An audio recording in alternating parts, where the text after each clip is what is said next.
ఫోటోలో చూడొచ్చు నేను ఇలా ఉండేవాడిని అండ్ ఇలాగా సర్జరీ తర్వాత నేను ఇలా మారాను. ఈ బిట్వీన్‌లో నాకు ఏం జరిగింది అనేది చెప్తాను. దెబ్బకి నా ఫేస్ ఎలా మారిపోయిందో చూడండి. మెయిన్ రీజన్ ముగ్గురు. మీ కిడ్నీస్ డ్యామేజ్ అయ్యాయి. Hello, hi. చాలామంది ఈ వీడియో కోసం వెయిట్ చేస్తున్నారని తెలుసు. వాళ్ళ కోసం నేను ఎక్కువ ల్యాగ్ చేయకుండా డైరెక్ట్గా పాయింట్కి వస్తాను. అండ్ చాలామంది అడుగుతున్నారు ఇన్స్టాలో మెసేజ్ చేస్తున్నారు, కమెంట్స్లో అడుగుతున్నారు అండ్ మెయిల్స్ కూడా చేస్తున్నారు. వాళ్ళ ఫ్యామిలీ మెంబర్స్ లైక్ వాళ్ళ ఫాదర్, మదర్, సిస్టర్, బ్రదర్ వాళ్ళకు కూడా ఈ ప్రాబ్లం ఉంది. మీరు ఎలాగన్నా ఈ ట్రాన్స్ప్లాంటేషన్ ఎలాగా చేయించుకున్నారు, దాని ప్రాసెస్ ఏంటి అని వాళ్ళందరికీ ఆన్సర్ చెప్తాను. నాకు జరిగింది ఎలా అంటే ఫస్ట్ ఆ విషయం చెప్తాను. నేను చేసిన మిస్టేక్స్, చాలా చిన్న మిస్టేక్స్ వల్ల ఎంత పెద్ద లాస్ అవుతుంది అనేది నాకు ఎలా తెలిసింది అంటే, నాకు కొన్ని ఇయర్స్ బ్యాక్, అంటే నాకు ట్రాన్స్ప్లాంటేషన్కి ఒక 2 years ముందు నాకు హెడేక్ వచ్చేది. నేను పట్టించుకునేవాడిని కాదు. అండ్ ఎందుకు పట్టించుకునేవాడిని కాదంటే, నా వరకు నేను హెల్తీగా ఉన్నాను, చాలా బలంగా ఉన్నాను అని అనుకునేవాడిని. అది నాకు ఎప్పుడు వచ్చేదంటే ఒక 6-7 monthsకి ఒకసారి చాలా హెడేక్ వచ్చేది. పెద్దగా పట్టించుకునేవాడిని కాదు. ఆ రోజు మాత్రం ఇంట్లోనే ఉండిపోయేవాడిని, రెస్ట్ తీసుకునేవాడిని. అలాగా తగ్గిపోయేది. ఓకే అని వెళ్ళిపోయేవాడిని. ఆ 6-7 months హెడేక్ అన్నది 3 monthsకి ఒకసారి, 2 monthsకి ఒకసారి, ఆ తర్వాత పోను అది వారానికి ఒక్కసారి ఇంకా భరించలేని తలనొప్పి. అది ఏంటి ఇలా వస్తుంది అని మెయిన్ ఒక ఫస్ట్ మిస్టేక్ ఏంటంటే, నేను చేసింది లోకల్ క్లినిక్స్కి వెళ్ళేవాడిని. ఒక క్లినిక్కి వెళ్ళి ఇలా చాలా హెడేక్ వస్తుంది అంటే, ఇక్కడ నాకు బీపీ కూడా చెక్ చేసేవారు కాదు. హెడేక్ వస్తుంది, భరించలేకపోతున్నాను అంటే జస్ట్ ఒక ట్యాబ్లెట్ అండ్ ఒక ఇంజెక్షన్ వేసేవారు. ఆ ఇంజెక్షన్ ఏంటనేది కూడా నాకు ఐడియా లేదు. ఆ ట్యాబ్లెట్ ఏమి ఇచ్చేవారు కూడా నాకు తెలీదు. కానీ ఏంటంటే వితిన్ మినిట్స్లో నాకు నార్మల్ అయిపోయేది. ఇదేదో బాగానే ఉందే అని చెప్పేసి ఓకే, మళ్ళీ నా లైఫ్ స్టైల్ నేను కంటిన్యూ చేసేవాడిని, అంతా బాగానే ఉంది. ఇలా హెడేక్ వస్తే మళ్ళీ నేను ఆ క్లినిక్కి వెళ్ళి వేసుకునేవాడిని. పోను నెక్స్ట్ అది కూడా నాకు పనిచేయడం మానేసింది. ఏంటి ఏదో సంథింగ్ చాలా తేడాగా ఉంది బాడీ అని చెప్పి ఒకరోజు ఒక పెద్ద హాస్పిటల్కి వెళ్ళి ఇంకా భరించలేక వెళ్ళి అడ్మిట్ అయిపోయాను. నాకు చాలా సివియర్గా ఉంది డాక్టర్, భరించలేకపోతున్నాను అంటే ఫస్ట్ ఆయన బీపీ చెక్ చేశారు. ఇవన్నీ ఏంటంటే చాలా ఇయర్స్ బ్యాక్, నాకు గుర్తున్నవి చెప్తున్నాను. అండ్ ఎవరిని భయపెట్టాలని కాదు. అండ్ ఇది నాకు జరిగింది మాత్రమే నేను చెప్తున్నాను. అందరికి ఇలా జరుగుతుంది అనేది కన్ఫర్మ్ కాదు. నాకు జరిగింది మాత్రమే చెప్తున్నాను. బీపీ చెక్ చేశారు ఆయన. బీపీ చెక్ చేస్తున్నారు. సిస్టర్ని పిలిచారు. పిలిచి ఆ మిషన్ తీసుకురండి, బీపీ మిషన్ పిలిచారు. అది దాంతోనే చెక్ చేశారు. సిస్టర్ని దెబ్బలాడుతున్నారు, ఏంటమ్మా ఇది కూడా సరిగ్గా పెట్టుకోరా అని. ఆ సార్ది ఉంటుంది కదా, ఆ సార్ బీపీ మిషన్ తీసుకురండి ఒకసారి అడిగి అని. చూస్తే అందులోని ఆ తర్వాత అర్థమైంది ఏంటంటే, ఆ మిషన్స్ అన్నీ కరెక్ట్గానే పనిచేస్తున్నాయి. 3-4 సార్లు టెస్ట్ చేశారు వేరే మిషన్స్తో. అంటే అవి కరెక్ట్గానే ఉన్నాయి, నాదే ప్రాబ్లమ్. అంటే అంత ఎక్కువ బీపీ చూపించింది అని వెంటనే ఆయన ఒక లెటర్ రాసి, నేను సార్కి చెప్తాను, ఒక సార్ ఉన్నారు, మీరు వెంటనే వెళ్ళి ఆయన్ని కలవండి అనగానే నేను వెంటనే వెళ్ళి కలిశాను. ఆయన చూశారు. చూసి ఆయన ఒక ప్రిస్క్రైబ్ చేశారు, అర్జెంట్గా ఈ బ్లడ్ టెస్ట్ కింద వెళ్ళి బ్లడ్ టెస్ట్ చేసుకొని రండి అని. ఓకే సార్ అని. కానీ నాకు చాలా హెడేక్గా ఉంది అంటే వెంటనే ఇంకొక సిస్టర్ చేత పంపించి నాకు ఒక ట్యాబ్లెట్ ఏదో ఇచ్చి కొంచెం బెటర్ చేశారు ఆ టైంకి. బ్లడ్ టెస్ట్ ఇచ్చి ఒక 1 hour వెయిట్ చేశాక, మీరు ఇమీడియట్గా అడ్మిట్ అయ్యమండి హాస్పిటల్లో, ఎందుకంటే మీది అబ్నార్మల్గా ఉన్నాయి టెస్ట్లు అన్నీ అనగానే ఆ రోజు అక్కడే అడ్మిట్ అయిపోయాను. అయిన తర్వాత వచ్చి చూసి చెప్పారు, సారీమా మీకు మీ కిడ్నీస్ డ్యామేజ్ అయ్యాయి అనగానే షాక్. మెయిన్ దానికి కారణం అంటే హెల్త్ పట్ల నా నెగ్లిజెన్స్ కావచ్చు, నేను ఆ టైంలో తీసుకున్న హెవీ ప్రోటీన్ డైట్స్ కావచ్చు. అంటే హెవీ ప్రోటీన్ డైట్స్ అంటే నేను జిమ్కి వెళ్ళేవాడిని, చూశారు కదా ఈ ఫోటో. అక్కడ ఆ జిమ్కి వెళ్ళేటప్పుడు ఏంటంటే నేను హెవీ ప్రోటీన్ షేక్స్ తీసుకునేవాడిని. లైక్ పోస్ట్ వర్కౌట్లోనే 2 types తాగేవాడిని. And intra workout, pre workout, non veg chicken అది ఎక్కువగా తీసుకునేవాడిని. అండ్ వీటి వల్లే అయిందా అంటే చెప్పలేం వీటి వల్ల అయ్యుండొచ్చు. అండ్ ఆ టైంలో నా పర్సనల్ మెంటల్ హెల్త్ కూడా కొంచెం హై దీంట్లో ఉంది. దానివల్ల అయ్యుండొచ్చు. లేదా హెరిడిటరీ అయ్యుండొచ్చు. మా నాన్నగారికి కిడ్నీ ఫెయిల్యూరే అయింది. కానీ మొత్తానికైతే డ్యామేజ్ అయితే జరిగిపోయింది. అంటే నేను అనుకున్నది ఏంటంటే ఇది, అది అని కాదు. నేను ఇంకా అన్నిటినీ తీసుకుంటున్నాను. నేను ఆ టైంలో అలా ఉండబట్టే నాకు ఇలా జరుగుండొచ్చు. అంటే ఇది నేను జిమ్‌కి వెళ్ళే వాళ్ళని భయపెట్టట్లేదు. వాళ్ళని భయపెట్టడానికి ఈ విషయం చెప్పట్లేదు. జిమ్‌కెళ్తే ఇలా జరుగుతుంది, ఇలా అని చెప్పట్లేదు. ఎందుకంటే ఆ టైంలో నాతో పాటు వెళ్ళి ఇలా చేసిన వాళ్ళు అందరూ నార్మల్‌గా ఉన్నారు. కానీ నాకు జరిగింది ఇది. నాకు జరిగింది నేను చెప్తున్నాను. అందరికీ ఇలా జరుగుతుందనేది లేదు. ఓకే. ఏమి వెళ్ళని, ఏమి చేయని కుర్రాళ్ళకి కూడా నేను చూశాను. నేను చూసిన వాళ్ళల్లో 10th చదువుతున్న పాపను చూశాను. ఒక చిన్న సెకండ్ స్టాండర్డ్ చదువుతున్న బాబుని కూడా చూశాను. ఎలాగ అవుతుంది అంటే చెప్పలేం. కానీ నాకు జరిగిందేంటంటే నేను తీసుకున్నది నా మిస్టేక్స్. ఇది కేవలం నా మిస్టేక్ వల్లే నాకు జరిగిందిది.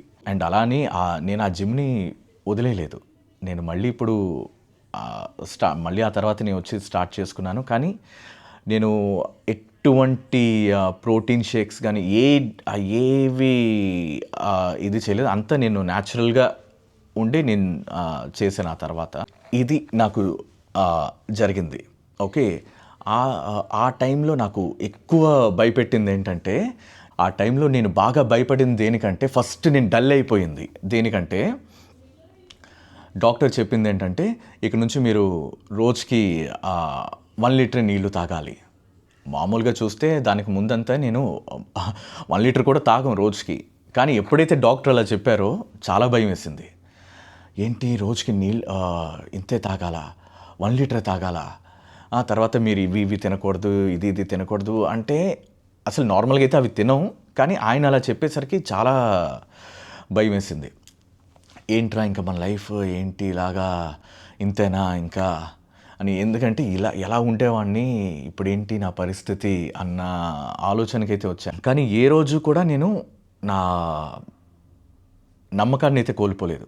కానీ నేను బయటకొచ్చేస్తాను. దీని నుంచి నేను ఎలాగైనా బయటకొస్తాను, వచ్చి తీరుతాను అన్నట్టే ఉండేవాడిని.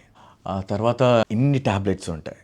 అది ఆ బాధ అనుభవించే వాళ్ళకి తెలుసు. వాళ్ళు వేసుకునే టాబ్లెట్స్ ఇన్ని ఉంటాయి. డైలీ మార్నింగ్ ఒక 6, 7, ఆఫ్టర్‌నూన్ ఒక 6, ఈవినింగ్ నైట్ ఒక 6, ఒక 18-20 టాబ్లెట్స్.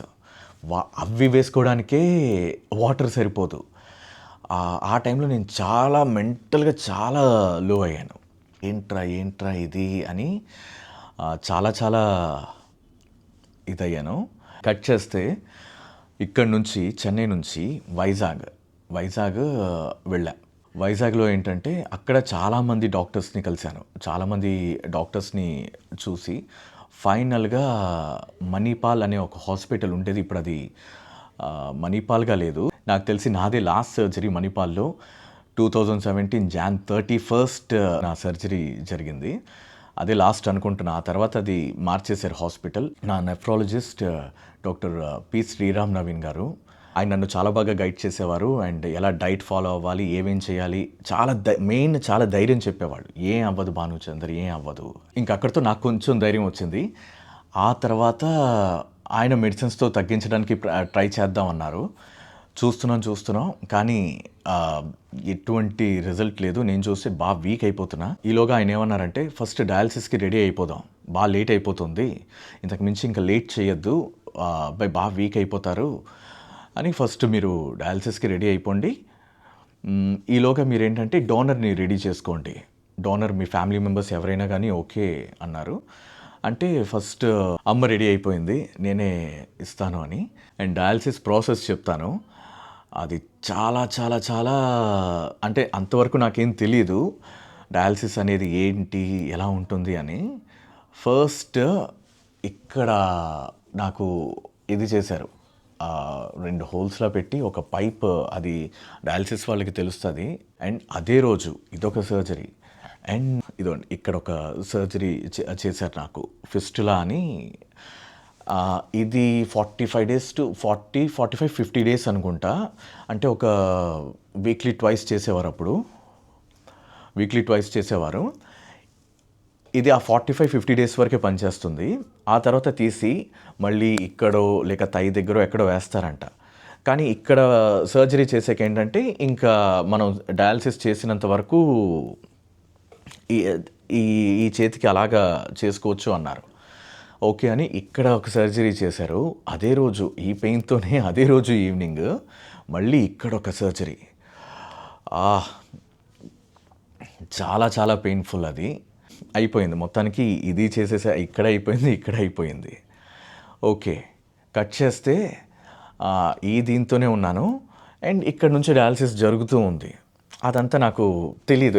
ఎందుకంటే దీనికి ఒక క్యాప్‌లా వస్తుంది. దానికే కనెక్ట్ చేస్తారు అండ్ ప్రాసెస్ అవుతూ ఉంటుంది. ఒక 45, 50 డేస్ తర్వాత తీసేశారు. తీసిన తర్వాత ఇక్కడి నుంచి స్టార్ట్ చేస్తే ఇది రెడీ అయిపోయింది అన్నారు. ఓకే. తర్వాత చూస్తే ఇక్కడ 2 చోట్ల చాలా మామూలు ఇంజెక్షన్‌కి ఒక 5-6 టైమ్స్ బిగ్గరగా ఉంటాయి ఆ నీడిల్స్. దాంతో ఇక్కడ గుచ్చుతారు. ఇక్కడ గుచ్చి సేమ్ ఇక్కడ ఎలాగైతే ప్రాసెస్ చేశారో ఆ ప్రాసెస్ అనేది ఇక్కడ నుంచి అవుతుంది. ఓకే. ప్రాబ్లమ్ ఏం లేదు బాగానే ఉంది అనుకున్నా. ఆ తర్వాత ఒక 1 వీక్, 2 వీక్స్ తర్వాత చేతికి చేసే టైంకి నేను అప్పుడు నోట్ చేయడం స్టార్ట్ చేశా. చాలామంది చేతులకి ఏంటంటే స్వెల్ అయ్యి ఉన్నాయి. ఒక గడ్డల్లాగా వచ్చేసున్నాయి. నేను అడిగాను, ఏంటండి వాళ్ళ చేతులకి చాలా స్వెల్ అయ్యి ఉన్నాయి, ఏవో గడ్డల్లా వచ్చున్నాయి అంటే, అదేం లేదు, ఇదిగో మీకు వేస్తున్నాను కదా, ఈ చిన్న ఎనస్థీషియా లాగా అది తిమ్మిరెక్కుతుంది, దానివల్ల ఈ నీడిల్ గుచ్చేది మీకు పెయిన్ ఉండట్లేదు కదా, అది గుచ్చగా మీకు అవి రాయిలా అయిపోతాయి. ఓకే. మరి తగ్గిపోతుందా సార్? నా సర్జరీ అయిన తర్వాత ఇవి పోతాయా అంటే, లేదండి అవి అలాగే ఉంటాయి, మేబీ అవి మరీ చిన్నగా ఉంటే తగ్గిపోవచ్చు, లేదా అంటే చాలా టైం పడుతుంది, అలా అవ్వకపోవచ్చు కూడా అనగానే నేను వెంటనే ఏం చెప్పానంటే, నాకు అనస్థీషియా వద్దు, నాకు మీరు డైరెక్ట్గానే చేయండి, నేను ఆ పెయిన్ని భరిస్తాను అంటే, అంటే లేదండి నా మీద నాకు నమ్మకం ఉంది, నేను I want to be normal after my surgery, కాబట్టి నాకు ఎటువంటి సర్జరీ తర్వాత నాకు ఎటువంటి ఇవి ఉండకూడదు అన్నాను. అంటే నాకు జరిగిన గుర్తులు, నాకు ఆ గుర్తులే వద్దు, నాకు ఎటువంటి వద్దు, నేను ఆ పెయిన్ని భరిస్తాను, నో ప్రాబ్లం. అక్కడి నుంచి నేను బలంగా తయారవడం స్టార్ట్ అయ్యా. లైక్ లేదు, నేను డే బై డే అనుకునేవాడిని, నేను నార్మల్ అయిపోతాను, అలాగన్నా నార్మల్ అవుతాను, నా పాత లైఫ్కి నేను మళ్ళీ వస్తాను అని అనుకునేవాడిని. అలాగే సేమ్ నేను ఒక 4 to 5 months డయాలసిస్లో ఉన్నాను. వీక్లీ ట్వైస్ అన్నది వీక్లీ థ్రైస్ అయ్యింది. బాగా వీక్ అయిపోతున్నా, చాలా వీక్ అవుతున్నా. తర్వాత ఇంక అమ్మ చూసి, లేదు నేను ప్రాసెస్ స్టార్ట్ చేసేద్దాం అన్నారు. దేవుడి దయ వల్ల మొత్తం అంతా సాఫీగా జరిగిపోయింది. అండ్ సర్జరీ కూడా Jan 31 కరెక్ట్గా నాకు జరిగి ఒక 9 years అయిపోతుంది. 1 week 10 days బ్యాక్, అంటే 9 years బ్యాక్ జరిగింది. అంత హ్యాపీ, అంత చాలా చాలా హ్యాపీ. ఈ మధ్యలో ఏంటంటే సర్జరీ ఇంకో 1 monthలో అవుతుందనగా నేను మాటికి ఖర్చుకునేవాడిని. డాక్టర్తో చెప్పా, డాక్టర్ ఏంటి నాకు ఇక్కడ ఇన్ఫెక్షన్ అవుతున్నట్టుంది చూడండి అంటే, మీరు వెంటనే డెంటిస్ట్కి వెళ్ళి చూపించండి, మీకు విజ్డమ్ టీత్ ఉన్నట్టుంది, దాన్ని తీసేయాలి అన్నారు, లేకపోతే మీకు సర్జరీకి ముందు ఎటువంటి ఇన్ఫెక్షన్స్ ఉండకూడదు అన్నారు అని వెళ్తే డెంటిస్ట్ చెక్ చేశారు, ఇక్కడ ఉంది. ఫస్ట్ ఆయన ఏమన్నా, డెంటిస్ట్ ఏమన్నారంటే, ఒక సైడ్ ఈరోజు తీస్తాను, ఇంకో సైడ్ నెక్స్ట్ ఇంకొక 1 weekలో తీస్తానంటే, వద్దు సార్ దయచేసి నాకు 2 ఒకేసారి తీసేయండి, నేను ఇప్పుడొక పెయిన్ అప్పుడొక పెయిన్ అనుభవించలేను అని చెప్పాను. ఆ టైంలో అదొక సర్జరీ అయింది. చాలా చాలా పెయిన్ఫుల్ నాకు. దెబ్బకి నా ఫేస్ ఎలా మారిపోయిందో చూడండి. ఇదంతా చాలా పెయిన్స్ అయితే అనుభవించాను, కానీ ఏ రోజు నేను నమ్మకాన్ని, ధైర్యాన్ని మాత్రం కోల్పోలేదు. అండ్ మెయిన్ నేను ఎందుకు చెప్తున్నానంటే, ధైర్యంగా ఉండాలి మనం, ఏదైనా కానీ చాలా ధైర్యంగా ఉండాలి, భయం మాత్రం భయపడకూడదు. అండ్ ఇప్పుడు నేను చెప్పబోయే పాయింట్, సర్జరీకి వెళ్ళే వాళ్ళు అండ్ సర్జరీ అయిన వాళ్ళు కొత్తగా ఉంటే కనుక వాళ్ళకి చెప్తున్నాను. ఆల్మోస్ట్ మనకి సర్జరీ అయిన తర్వాత ఒక 20 days, 1 month, 40 days తర్వాత ఎలా ఉంటుందంటే బాడీ చాలా చాలా బలంగా, చాలా ఎనర్జీ వచ్చేసి ఉంటుంది. ఎందుకంటే ఇన్ని రోజులు మనం చాలా వీక్ అయిపోయి ఉంటాం. సర్జరీ అయిన తర్వాత నా అనుభవం చెప్తున్నాను, నేను ఎలా ఫీల్ అయ్యానో చెప్తున్నాను. చాలా ఎనర్జెటిక్గా ఉంటాం, చాలా స్పీడ్గా వాక్ చేయాలనిపిస్తుంది, పరిగెత్తాలనిపిస్తుంది, ఏంట్రా ఇంత ఇదిగా ఉంది అన్నట్టు అనిపిస్తుంది. ఆ టైంలోనే మనం చాలా జాగ్రత్తగా ఉండాలి. అండ్ ఆ టైంలో ఏంటంటే నాకు జాన్‌లో సర్జరీ అయింది. అండ్ జూలై వరకు నేను నా రూమ్‌లోంచి, ఇది చాలా మెయిన్ పాయింట్, ఇది వినండి. జూలై వరకు నేను నా రూమ్‌లోంచి బయటికి రాలే. ఓన్లీ డాక్టర్ దగ్గరికి వెళ్ళేటప్పుడు బయటకొస్తాను. అంతే. కార్‌లో మళ్ళీ నా రూమ్‌లో కూడా ఏంటంటే ఏ వస్తువులు ఉండవు. ఒక మంచం, ఏసీ, టీవీ అంతే. వాష్‌రూమ్‌కి వెళ్ళేటప్పుడు మాత్రమే నేను బయటికెళ్తాను. అండ్ నేను వెళ్తున్నాను అంటే నేను కాల్ చేసి చెప్పేసి వాష్‌రూమ్‌కి వస్తున్నాను అనగానే వాష్‌రూమ్ క్లీన్ చేసేస్తారు నాది. నాకు సెపరేట్ వాష్‌రూమ్ క్లీన్ చేస్తారు. అండ్ నేను బయటికెళ్ళి వచ్చేలోగా నా రూమ్ అంతా క్లీన్ చేసేస్తారు. ఆ వాష్‌రూమ్‌కెళ్ళి వచ్చేలోగా. నా రూమ్‌ని క్లీన్ చేసేది రోజుకి 3-4 టైమ్స్ క్లీన్ చేస్తారు. అండ్ వాష్‌రూమ్ అయితే నేను వెళ్ళే ముందు ప్రతిసారి అండ్ వెళ్ళొచ్చిన ప్రతిసారి క్లీన్ చేస్తారు. అంత జాగ్రత్తగా చూసుకున్నారు నన్ను. నేను అంతే జాగ్రత్తగా ఉన్నాను. మాస్క్ లేకుండా. మీరు చాలా వీడియోస్‌లో చూసుంటారు. నేను మాస్క్‌తో ఉంటాను. బయటికి జనాల్లోకి వెళ్తున్నానంటే మాస్క్ లేకుండా వెళ్ళను. ఇప్పటికీ కూడా మాస్క్ వేసుకునే ఉంటాను. అలాగే ఉండాలి. లేదంటే ఇన్ఫెక్షన్స్ అనేవి మనలాంటి వాళ్ళకి, అంటే లైక్ ట్రాన్స్‌ప్లాంటేషన్ అయిన వాళ్ళకి చాలా త్వరగా అటాక్ అవుతాయి. నేను అవి చూశాను కూడా. మాస్క్ లేకుండా వీలైతే 2 మాస్కులు వేసుకొని బయటికెళ్ళేవాడిని హాస్పిటల్‌కి. అండ్ ఎలా అంటే కార్‌లో ఉండేవాడిని. అన్నయ్య వెళ్ళి అపాయింట్మెంట్ తీసుకొని ఇంకా నెక్స్ట్ మనమే అనగా అప్పుడు నన్ను పిలిచేవాడు. నేను పైకొచ్చి డాక్టర్‌ని కన్సల్ట్ చేసి మళ్ళీ వితిన్ ఒక 15-20 మినిట్స్‌లో నాది అయిపోయి మళ్ళీ నేను కిందకొచ్చి కార్‌లో కూర్చునేవాడిని. ఇంటికొచ్చేవాడిని. మళ్ళీ నా రూమ్‌లో ఉండేవాడిని. నా రూమ్‌లోకి ఎవ్వరూ వచ్చేవాళ్ళు కాదు. వచ్చినా గానీ స్నానం చేసి కాళ్ళు చేతులు కడుక్కొని నా రూమ్‌లోకొచ్చి నాకు ఫుడ్ పెట్టేసి వెళ్ళిపోయేవాళ్ళు. అంత జాగ్రత్తగా ఉండాలి. కిడ్నీ ట్రాన్స్‌ప్లాంటేషన్ జరిగితే నాట్ ఓన్లీ కిడ్నీ, ఇలాగా హార్ట్ సర్జరీ గానీ లేదంటే లైక్ లివర్ ట్రాన్స్‌ప్లాంటేషన్ గానీ ఇలా జరిగిన వాళ్ళు చాలా చాలా జాగ్రత్తగా ఉండాలి. ఇందులో మెయిన్ పాయింట్ ఏంటంటే భయపడకండి. ఆ భయమే మనల్ని సగం చంపేస్తుంది. కానీ చాలా జాగ్రత్తగా ఉండాలి. హెల్త్ పట్ల చాలా జాగ్రత్తగా ఉండాలి. అండ్ మెయిన్ ఆ తర్వాత నా డయట్‌లోకొస్తే నేను డైట్ విషయానికొస్తే రోజు ఆ టైంలో సర్జరీ అయిన తర్వాత 10 లీటర్స్ వాటర్ తాగేవాడిని. చాలా హ్యాపీగా అనిపించేది. డాక్టర్ నేను ఇప్పుడు వాటర్ ఎంత తాగొచ్చు అంటే, మీ ఇష్టం 10 లీటర్స్ తాగుతారా తాగండి అనేవారు. చాలా హ్యాపీ. 10 లీటర్స్ తాగేసేవాడిని ఒక డే మొత్తం. గ్యాప్ ఇచ్చుకొని తాగేవాడిని. అది అలా కాలక్రమేణా ఇప్పుడు 5 లీటర్స్ 4-5 లీటర్ డైలీ తాగుతాను. ఫస్ట్ లేవగానే వాటర్ తాగితే అదే మనకి సగం రోగాల్ని క్లియర్ చేసేస్తుంది. ఆ తర్వాత సాల్ట్ అనేది ఎందులోనే ఉండదు. నేను ఆ 6-7 మంత్స్ ఏంటి, ఇప్పటికీ కూడా నేను చాలా తక్కువ సాల్ట్ మనల్ని చాలా ఇబ్బందులకి గురి చేసేది. కాబట్టి మ్యాక్సిమం ఆఫ్ పీపుల్ సాల్ట్‌ని అవాయిడ్ చేసుకోండి. తగ్గించండి. టోటల్‌గా మానేయమంటలేదు. తగ్గించండి. దానివల్లే మనకి బీపీలు అవి పెరిగేది. షుగర్ ఇవన్నీ మానేశాను. ఆ 6-7 మంత్స్ నా డయట్ ఏంటంటే ఫ్రూట్స్, స్ప్రౌట్స్, వెజిటేబుల్స్, తర్వాత చాలా తక్కువగా తినేవాడిని. అంతా చాలా బాగుండేది. ఆ తర్వాత ఇంకా జూలైలోని నేను ఇక్కడికొచ్చేసాను. ఇక్కడికొచ్చిన తర్వాత మళ్ళీ నెమ్మదిగా నా వర్క్ స్టార్ట్ చేసుకున్నాను.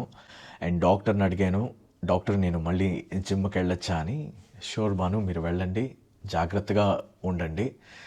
జాగ్రత్తగా చేసుకోండి అన్నారు. అప్పటి నుంచి ఇప్పటి వరకు జిమ్‌కి వెళ్తున్నాను. చాలా లిమిట్‌గానే ఉంటుంది. రైస్ గానీ నాన్ వెజ్ అంటే చిన్నప్పటి నుంచి మటన్ అలవాట్లేదు. అండ్ చికెన్ కూడా మానేశాను. చికెన్ కూడా డాక్టర్ వద్దు బెటర్ మానేయండి అన్నారు. చికెన్ ఎందుకు అంటే డైజెస్ట్ అవ్వడానికి చాలా టైం పడుతుంది. అది కొంచెం సాలిడ్‌గా ఉంటుంది కాబట్టి ఆ సాలిడ్ ఫుడ్స్ అన్ని అవాయిడ్ చేసేస్తాను నేను. అందులో మెయిన్ చికెన్ అది డైజెస్ట్ అవ్వడానికి ఎక్కువ టైం పడుతుంది. కిడ్నీ మీద లోడ్ ఎక్కువ పడుతుంది కాబట్టి కిడ్నీకి ఇబ్బంది కలిగించేవి ఫుడ్స్ ఏవి వద్దు. కాబట్టి చికెన్ టోటల్‌గా తీసేసా. అండ్ ఎగ్ వైట్స్ తీసుకుంటాను. ఎగ్ వైట్స్ తీసుకోండి చాలా మంచిది. అండ్ వెజిటేబుల్స్ వీలైనన్ని వెజిటేబుల్స్ తీసుకోండి. స్ప్రౌట్స్ తీసుకోండి చాలా మంచిది. ఒక మెయిన్ థింగ్ ఏంటంటే మెడిసిన్స్. మెడిసిన్స్ ఏంటి, డాక్టర్ ఇచ్చిన మెడిసిన్స్ ఈ టైం టు ఈ టైం వేసుకోవాలి అంటే ఆ టైంకి 6 o'clockకి ట్యాబ్లెట్ వేసుకోవాలి అంటే 6 o'clockకి వేసేసుకోవాలి. ఈ సైకిల్ని మాత్రం మిస్ అవ్వకండి. హెల్త్ పట్ల మాత్రం చాలా కేర్గా ఉండండి. నేను చేసిన మిస్టేక్స్ మాత్రం చేయకండి. ఏదైనా హెడ్ఏక్ వస్తుంది అంటే వెంటనే డాక్టర్ని కలవండి. ఓకే, చిన్న హెడ్ఏకే కదా అని ఉండొద్దు. అందులో రెగ్యులర్గా వస్తుంది అంటే మాత్రం వెంటనే బీపీ చెక్ చేసుకోండి. అండ్ అది గైస్, ఇది బిఫోర్ అండ్ ఆఫ్టర్ సర్జరీ నాకైతే జరిగింది ఇది. అండ్ తర్వాత నేను ట్రాన్స్ప్లాంటేషన్ తర్వాత అయితే ఇలా ఉన్నాను గైస్. అంతే ఈ వీడియో. అండ్ ఇప్పటి వరకు నేను చెప్పాను కదా, నేను వెళ్ళాను, నేను చేయించుకున్నాను అని సంబోధించాను కదా, అది మీ అందరికీ అర్థం అవ్వడం కోసం, షార్ట్గా చెప్పడం కోసం నేను అలా చెప్పాను. కానీ ఇక్కడ నేను ఈరోజు మీ ముందు ఇలా మాట్లాడడానికి, ఇలా బ్రతికుండి మాట్లాడడానికి మెయిన్ రీజన్ ముగ్గురు. వాళ్ళ గురించి చెప్పాలి. కమెంట్ చేయండి. నేను ఏమైనా మర్చిపోయినా కానీ, లేదా మీరు అనుకున్నది నేను చెప్పలేకపోయినా కానీ, ఆ కమెంట్స్లోని మీరు ఈ వీడియో కింద మీరు కమెంట్స్ పెడితే నేను దానికి ఫస్ట్ ఆ నెక్స్ట్ వీడియోలో ఫస్ట్ వాటికి రిప్లై ఇస్తాను. ఆ తర్వాత నేను చెప్పాలనుకున్నది చెప్తాను. నేను అందరి కమెంట్స్ చూస్తాను, కానీ ఒక్కరికి రిప్లై చేసి ఒకరికి రిప్లై చేయకపోతే బాగోదన్న ఉద్దేశంతో నేను ఎప్పుడు ఎవరికి రిప్లై చేయలే. కానీ ప్రతి ఒక్క కమెంట్ చూసి చాలా హ్యాపీగా ఫీల్ అవుతాను. చాలా చాలా థ్యాంక్స్ అందరికీ. చాలా హ్యాపీగా అనిపిస్తుంది. ఎలా ఉండాల్సిన లైఫ్ ఎలా మారిపోయిందిరా, ఇంత హ్యాపీగా ఉన్నాం మనం అన్నట్టు రోజు తలుచుకుంటాను మీ అందరినీ. నన్ను ఇంతలా లవ్ చేస్తున్నారు, నన్ను ఇంత ఓన్ చేసుకున్నారు అని. చాలా చాలా థ్యాంక్స్ గైస్. బాయ్.